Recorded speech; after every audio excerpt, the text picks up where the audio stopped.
Hello everyone, my name is Ahnaf Tahmid and let's talk about stress. 78% of Americans have reported feeling stressed during this pandemic, according to the American Psychological Association. That's 8 out of 10 people. And as far as we know, we're still in a pandemic, so what better time other than now to talk about stress? Now, what is stress before we go on? Stress is a physical, emotional, or a psychological strain, a tension, or pressure on these aspects of ourselves. And why talk about it? According to the National Institute of Mental Health, it affects everyone. Not just you, not just me, everyone around the world. Stress is good and bad. Now, why learn about stress? So in tenseful situations, we're able to recognize it, and because knowing the detrimental effects, we will want to take care of ourselves by managing it. According to Jennifer Casarella, Dr. Jennifer Casarella from WebMD, she talks about the stresses that are caused by the situation, such as work stress, financial stress, especially during this pandemic. There was a rise in unemployment and there's been increase in stress. There's relationship stress. We are social beings, and any problems that arises or affects our being social or losing people we've connected to causes us stress and sadness. Now, stress doesn't only affect our emotional state, it doesn't only come from our emotional state or psychological state, it also comes from our physical state.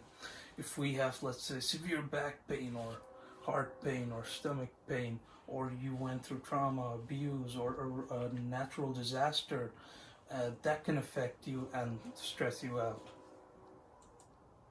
Now, what are the detrimental effects? What affects us and the good effects?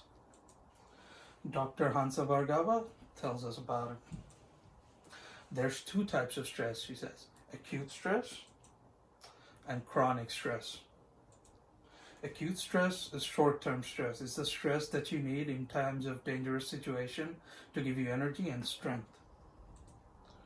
And Mayo Clinic talks about the hormones that kick in during stress. During stress, our cortisol level goes up, which gives us energy, supply of energy, and our adrenaline goes up, which gives more pumps blood to the heart and more oxygen to the brain.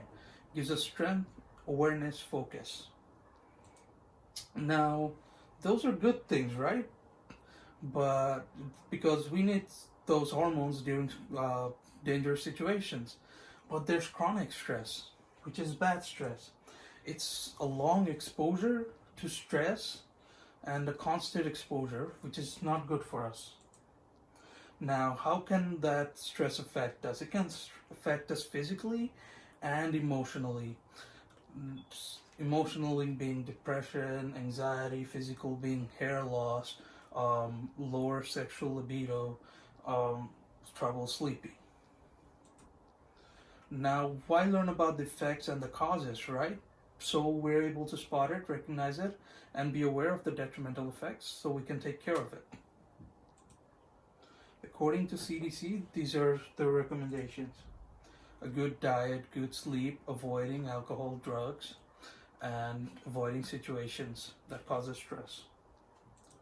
Also, psychologist and lecturer Kelly McGonigal from Stanford University talks about how making stress our friend and thinking of stress as an instrument or a function that's helpful rather than harmful will cause our body to function properly and lower the functions that occurs during stress, which are harmful, so we're healthier in the long run. To reiterate, causes of stress can be many. It's not one size fit all. The effects of stress does not only have to be emotional, psychological, it can be physical. And of course, handling stress. What point is knowing about stress without learning how to handle it and to avoid the detrimental effects. Now imagine if we learned about stress from a young age and how to take care of ourselves better because of stress, because of the effect of stress, how much healthier and happier we could have been and we would be. Thank you.